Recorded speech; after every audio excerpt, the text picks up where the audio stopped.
그 솔로우 성장 모델의 한계를 다시 한번 이제 말씀을 드리면 기술 진보를 어때요? 외생적으로 간주하기 때문에 어때요? 기술 변화가 노동 및 자본 생산성에 미치는 영향을 고려하지 못한다. 그러니까 여기 우리 지금 Y 생산함수 Y는 A 이렇게 돼 있죠. A를 기술 수준이라고 한다고 본다면 A가 이렇게 바가 있잖아요, 위에. 고정돼 있다. 고정된 외생 변수로 A를 간주를 하면 어때요? Y라고 하는 거는 L과 K인데 L도 사실은 인구 증가율이 그렇게 막 팍팍 늘거나 뭐 인간이 정부가 정책적으로 막 물론 출산 장려책도 하고 이제 그래서 늘 수는 있겠지만 그렇게 막 금방금방 늘거나 그런 건 아니죠. 다만 자본은 기업들이 투자를 많이 하고 또 우리 솔로 모델에 의하면 어때요? 저축이 증가하면 요 자본량이 는다 그랬죠. 그래서 이런 자본량이 늘어가는 것들이 이제 중요하게 돼. 기술은 뭐예요? 이렇게 밖에서 생산함수 밖에서 이렇게 외부적으로 주어지는 거고 이 기술 진보가 L과 K에 영향을 미치는 과정이라든가 이런 것들은 잘 생각하지 않는다. 그래서 솔로 모형에서는 기술 진보가 결정적인 역할을 한다. 장기적으로, 그죠? 장기적으로. 그런 이유는 경제의 장기 균형이 궁극적으로 정상 상태, 우리 지난번에 스테디 스테이트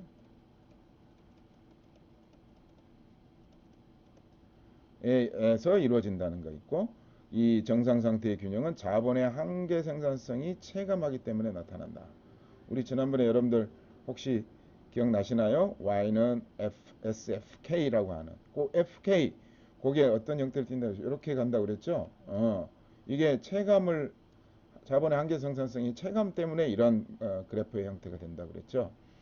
그래서 정상 상태가 한 점에서 가능한 것은 저축함수, 생산함수. 다른 말로 하면 생산함수인데 위로 벌러가기 때문이다. 그리고 생산함수가 위로 벌러간 것은 바로 이런 자본의 한계 생산성이 체감하기 때문에.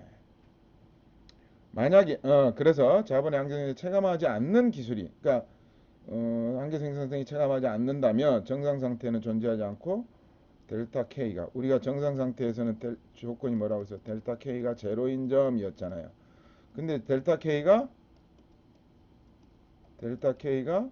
제로보다 크다 하면 이런 경우에는 어때요? 외생적인 기술 진보에 의하지 않고도 저축률 같은 경제 주체들의 내생적 선택에 의해서 경제 성장이 결정될 수 있을 것이다. 그래서 이제 솔로우 성장 모델은 요 델타 K가 제로라고 하는 요 과정 요것은 뭐냐면 자본의 한계 생산성이 체감하기 때문에 그렇다라고 하는. 그래서 솔로우 모형에서는 이제 설명하지 못하는 현상들을 이제 우리는 좀 몇 가지로 정리를 해보면 이제 아까 외생적으로 주어진 기술 진보 외에도 여러 가지 요인들이 있을 수 있다고 그랬어요. 그래서 세계 시장의 크기가 요즘엔 글로벌리제이션, 세계화나 도시화 이런 것들이 이제 급속도로 진전되고 있다. 그 다음에 성장의 가속화, 인구 1인당 GDP가 굉장히 빨리 증가하는 나라들이 있을 수 있다. 그래서 이런 것도 인구 규모하고 1인당 GDP, 인구 규모는 사실은 단기적으로는 솔로우 모델에서도 어때요? 성장에 영향을 미치는 요인이라고 볼 수가 있겠죠. 요 N이었잖아요 지난번에. N이 이렇게 인구 증가율이 이렇게 2'으로 바뀔 때 이렇게 이제 근데 이게 너무 빠른 속도로 이렇게 증가하는 1인당 GDP가 인구는 서서히 증가하는데 이런 현상들도 사실은 솔로우 모형이 설명하지 못하고 있다. 인구 규모가 이렇게 증가하는 만큼만 증가해야 되는데 그보다 더 빨리 증가하는 경우도 있을 수 있다. 그 다음에 또 하나는 성장률 격차. 이 국가 간에 앞에서 우리가 수렴론이라고 그랬는데 실제로 보니까 기술의 최전선에 예를 들면 이제 선발국들 하고 후발국들하고 격차가 점차 좁혀져야 되는데 오히려 격차가 더 크게 나는 경우도 솔로우 모델에서 설명하지 못한다. 그 다음에 총 요소 생산성 아까 솔로우 레지듀얼이라고 그랬죠. 솔로우 잔차로 이제 측정을 했는데 소득 격차의 국가 간의 대부분이 생산성 격차로 설명될 수가 있다.